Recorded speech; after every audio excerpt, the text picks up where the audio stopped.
आज सदन में ओबीसी, दलित, आदिवासी, अल्पसंख्यक, मध्यम वर्ग, गरीबों के लिए जातिगत जनगणना की मांग उठाने पर पूर्व केंद्रीय मंत्री एवं सांसद अनुराग ठाकुर के द्वारा राहुल गांधी के प्रति की गई अपमानजनक टिप्पणी मोदी और भाजपाई मानसिकता को दर्शाता है। इस टिप्पणी से आहत जनपद के कांग्रेस जनों ने कांग्रेस जिलाध्यक्ष धर्मेंद्र तिवारी के नेतृत्व में मुख्यालय पर विरोध प्रदर्शन किया एवं पूर्व केंद्रीय मंत्री का पुतला दहन किया। इस अवसर पर कांग्रेस पदाधिकारियों एवं कांग्रेस जन को संबोधित करते हुए जिलाध्यक्ष धर्मेंद्र तिवारी ने कहा कि भाजपाई संस्कृति में ही झूठ, नफरत और बदजुबानी के तत्व मौजूद हैं, जिसका असर अब देखने लगा है। इसके शीर्ष नेतृत्व से लेकर जमीनी नेता कहे जाने वाले लोग देश की वर्तमान पीढ़ी को गाली संस्कृति परोस रहे हैं। कथनी करनी में फर्क और इनका दुराचरण अब संसद में दिखाई देने लगा है। आगे कहा कि कांग्रेस मुक्त लोकसभा का सपना देखने वाली भाजपा सरकार और उसके नेता कांग्रेस के प्रतिपक्ष मजबूत और मुखर नेता राहुल गांधी के द्वारा देश और जनहित के ऊपर किए गए सवालों से तिलमिला जा रहे हैं। पूछे गए सवालों का उत्तर देने के बजाय नेता प्रतिपक्ष के प्रति अपशब्द और अपमानजनक शब्दों का प्रयोग कर रहे हैं, जो निंदनीय है और चंदौली कांग्रेस इसकी भर्त्सना करती है। कैसे हुआ? सुनीता पटेल जो विधवा हैं, जो कुम्हरवारा की हैं। अच्छा। हम लोगों ने मतलब दोनों जन शादी किए, साथ पे रहे और उनकी 2 बच्चियां भी हैं। जो उनके पहले वाले हस्बैंड है वो खत्म हो चुके हैं। अच्छा। तो ये विधवा थी। अच्छा। अब हम लोग साथ पे मतलब हम दोनों की मुलाकात हुई और हम दोनों का प्रेम संबंध हुआ। इसके बाद हम दोनों ने शादी कर ली। शादी करने के बाद 4 साल बकायदा आराम से हम लोग पति पत्नी की तरह रहते थे। फिर ये अभी 2022 में अपने मायके गई हुई थी। मायके जाने के बाद इनके भाई साहब और इनके माँ जी को पता चला कि इनसे बात करती है, तो इन लोगों ने चाहा कि मेरी बात ना हो, तो मैंने न्यायालय में केस लगा दिया 9 का। हिंदू रीति रिवाज के हिसाब से मतलब 9 का केस लगाया, क्योंकि वो मेरी धर्म पत्नी है। लीगल नोटिस कोर्ट से जब गया तो वो आई कोर्ट पे। कोर्ट आने के बाद दोनों का राजीनामा हुआ। राजीनामा होने के बाद कोर्ट से वो फिर आ गई। कोर्ट में उन्होंने ये स्वीकारा कि हाँ भाई ये मेरे हस्बैंड हैं। तो हम लोग दोनों साथ में फिर रहने लगे। अभी ये इनकी माँ का ऑपरेशन हुआ था आँख का, तो ये गई हुई थी मायके। मायके जाने के बाद वो पेपर रखा हुआ था कोर्ट का, तो उनके पिताजी ने देखा। देखने के बाद उसका सेटलमेंट और कहीं करा दिया गया है। अच्छा। ये बात मुझे 15 दिन बाद पता चली कि ऐसा ऐसा हो गया। मैंने उनके ऊपर फिर केस कर दिया। तो केस करने के बाद जब पेशी में वो आई तो वो पहचानने से भी इनकार कर दी। उन्होंने तो साफ कोर्ट में मना कर दिया कि ये मेरे हस्बैंड ही नहीं। अब आप क्या चाहते हैं न्यायालय से? मैं ये चाहता हूँ कि मेरे साथ न्याय हो और जो भी सच्चाई है, जो भी मतलब एविडेंस है, उसकी जांच कराई जाए। पता तो चले कि सही कौन बोल रहा है और गलत कौन बोल रहा है। राष्ट्रीय महासचिव उस्मान अली पासा के नेतृत्व में कलेक्ट्रेट में प्रदर्शन कर ज्ञापन सौंपा गया। मंगलवार रामपुर किसान यूनियन के पदाधिकारी व कार्यकर्ता कलेक्ट्रेट रामपुर में पूर्व निर्धारित कार्यक्रम के अंतर्गत एकत्रित हुए और विभिन्न किसान समस्याओं को लेकर जोरदार प्रदर्शन करने के बाद नगर मजिस्ट्रेट सत्यम मिश्रा को 5 सूत्रीय ज्ञापन सौंपा।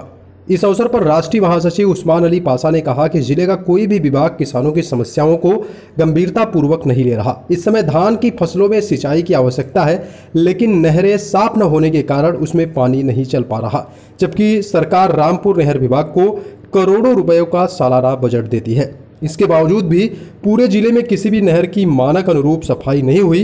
उन्होंने आगे कहा, शहरी गरीब बस्तियों में सफाई कर्मी और सफाई नायक सफाई नहीं करना चाहते। कई महीनों यहाँ सफाई नहीं की जाती। काशीराम कॉलोनी पहाड़ी गेट के दर्जनों ब्लॉकों के शौचालयों के गटरों स्लैब टूट गए हैं और गंदा पानी आवासों के अंदर जा रहा। इस संबंध में कई बार नगर पालिका परिषद रामपुर और अन्य उच्च अधिकारियों को अवगत कराया गया, लेकिन किसी के कान पर जू तक नहीं रेंगा। प्रदर्शन कर ज्ञापन देने वालों में दिनेश कुमार सागर, नईम खान, मुसाइद हुसैन, जीनत खान, इरशाद पासा, मोहम्मद यूसुफ, मोहम्मद फरमान, विनोद कुमार, राजीव कुमार सहित आदि। जी, मेरा नाम उस्मान अली पाशा है, राष्ट्रीय महासचिव हूँ किसान यूनियन का। आज प्रस्तावित कार्यक्रम था जिसमें हमने श्रीमान जिलाधिकारी महोदय को संबोधित एक ज्ञापन, 5 सूत्रीय ज्ञापन नगर मजिस्ट्रेट साहब को सौंपा है।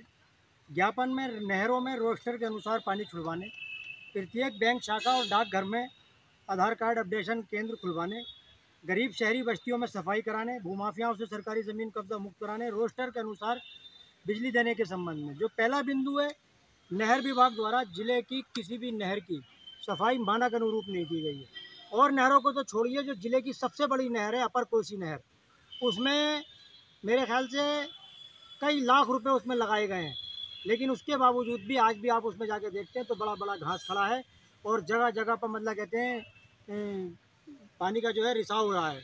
तो जो और ऐसे ही मतलब कहते हैं खंडिया राजवा, बगी राजवा, अफजलपुर माइनर, इन नहरों का तो हाल ही बहुत बुरा है, किसी नहर में पानी चल ही नहीं सकता। तो जबकि कई करोड़ रुपए साल का बजट मतलब कहते हैं सरकार नहर विभाग को रामपुर को देती है, लेकिन यहाँ के अधिशासी अभियंता से लेके और जो शीशपाल तक हैं सब उसको मतलब कहते हैं पैसे का दुरुपयोग करते हैं और ठेकेदारों से मिली भगत करके उस पैसे को हवा में उड़ा देते हैं। नहरों की सफाई नहीं होती, जबकि अगर नहरों की सफाई एक बार हो जाए तो कई साल तक नहरों की सफाई नहीं करना पड़ेगी। और अब जैसा कि आप जानते हैं कि समय धान की फसल में सिंचाई की आवश्यकता है, हर खेत को पानी की आवश्यकता है, लेकिन किसी नहर में पानी नहीं है। तो इसके बारे में अवगत कराया। डीएम साहब ने तुरंत वो मतलब सिटी मजिस्ट्रेट साहब ने बतलाया कि इसके जो है डीएम साहब ने आदेश कर दिए हैं और जल्दी ही नहरों की सफाई होकर टेल तक पानी पहुंचेगा। दूसरा कार्य आधार अपडेशन केंद्र बढ़ाने के लिए, क्योंकि पूरे मुख्य डाकघर में पूरे ज़िले में एक जगह पर आधार कार्ड अपडेट किए जा रहे हैं और इस समय राशन कार्डों पर बायोमेट्रिक KYC हो रही है, जिसकी और ज़िले में बहुत से ऐसे बच्चे थे जिनके जो आधार कार्ड बने हुए हैं उनके जो 5 साल से कम उम्र के थे, अब उनकी उम्र 5 साल से अधिक हो गई है। तो उन बच्चों को आधार कार्ड अपडेशन कराना पड़ेगा। तो आधार कार्ड अपडेशन कराने के लिए जो वहाँ पर मुख्य डाकघर है वहाँ पर मतलब कहते हैं लंबी लंबी लाइनें, बस मुश्किल से 10 से 12 आधार कार्ड अपडेट करते हैं वो, और बाकी जो है बेचारे परेशान है, 4-4 दिन 5-5 दिन लाइन में लगे पड़े हैं। तो हमने मांग की है, तो इस बारे में रात हमारी डीएम साहब से बात भी हुई थी, तो डीएम साहब ने कहा था कि इसके करा देंगे। तो अभी जो सिटी मजिस्ट्रेट साहब है उन्होंने इस बारे में भी बतलाया कि डीएम साहब ने इनकी मीटिंग करके बैंकर्स की और डाकघरों वालों की और आधार कार्ड सेंटर हर डाकघर में और उसमें बैंक शाखा में खोले जाएंगे। रामपुर में जितनी भी गरीब बस्तियां हैं, चाहे मान्यवर काशीराम आवास हो, आसरा आवास हो या इंदिरा आवास हो या बॉम्बे आवास हो, सफाई कर्मी यहाँ पर जो तैनात हैं वो 2-2 महीने तक वहाँ पर सफाई करने नहीं जाते।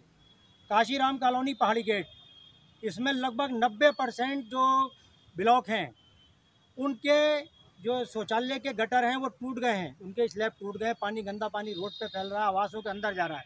और इस संबंध में अधिशासी अधिकारी नगर पालिका परिषद रामपुर को कई बार फ़ोन पर अवगत कराया, ज्ञापन दिए और इंस्पेक्टर साहब को बतलाया, लेकिन इस पर उनके कान पर जू नहीं रेंग रही है।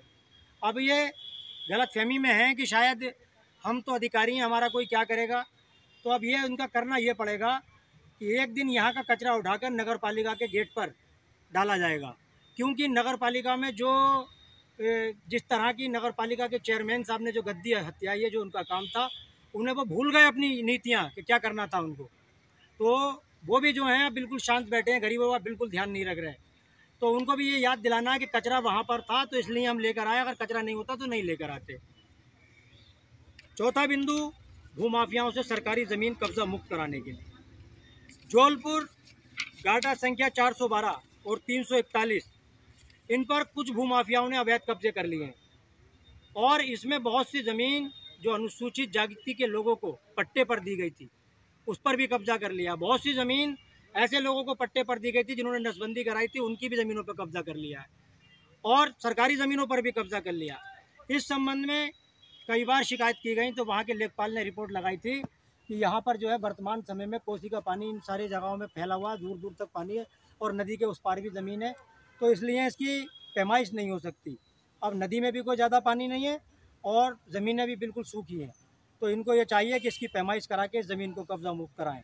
ऐसा ही एक मामला पहाड़ी दरवाज़ा तहसील सदर का गाटा नंबर 19/2, 20 आदि, इसमें रामपुर विकास प्राधिकरण ने इसमें जो भवन बने हुए हैं उनको सील करा था और उनको 10 दिन के अंदर अंदर पुलिस प्रशासन, तहसीलदार सदर, नगर पालिका परिषद रामपुर, इनकी सबकी संयुक्त टीम के साथ में उसको ध्वस्त करना था।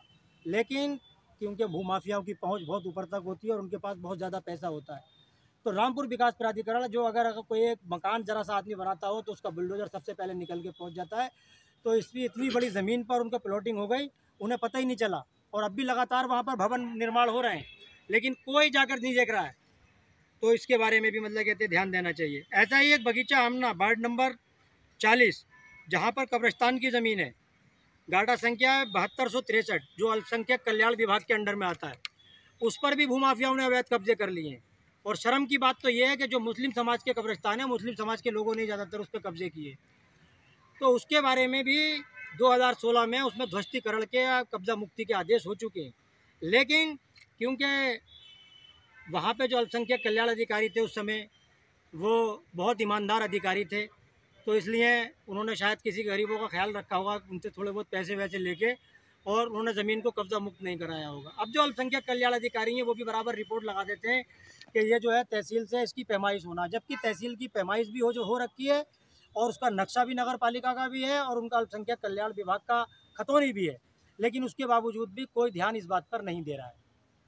और पांचवा और अंतिम बिंदु, जो सबसे अहम बिंदु है, सरकार द्वारा आदेश है कि शहरी क्षेत्रों को 24 घंटे, ग्रामीण क्षेत्रों को 18 घंटे और कृषि क्षेत्रों को 10 घंटे निर्बाध रूप से बिजली दी जाएगी।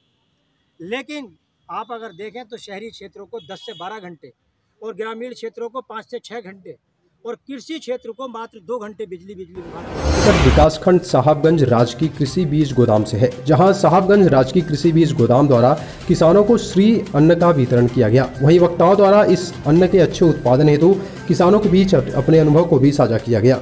इस कार्यक्रम को सफल बनाने में सहयोग देने वाले खंड विकास से संबंधित जनप्रतिनिधि एवं अधिकारीगण निम्नवत है। खंड विकास प्रमुख गीता देवी, खंड विकास अधिकारी दिनेश सिंह, सहायक खंड विकास अधिकारी अरविंद सिंह, एडीओ एजी रणबीर सिंह, एडीओ ISB अजय प्रताप सिंह। वही कार्यक्रम में कृषि विभाग से संबंधित कर्मचारीगण, गोदाम इंचार्ज अजीत कुमार, संजीव, अतुल, सुधीर, सुरजीत, विपिन, बीटीएम वीरेंद्र,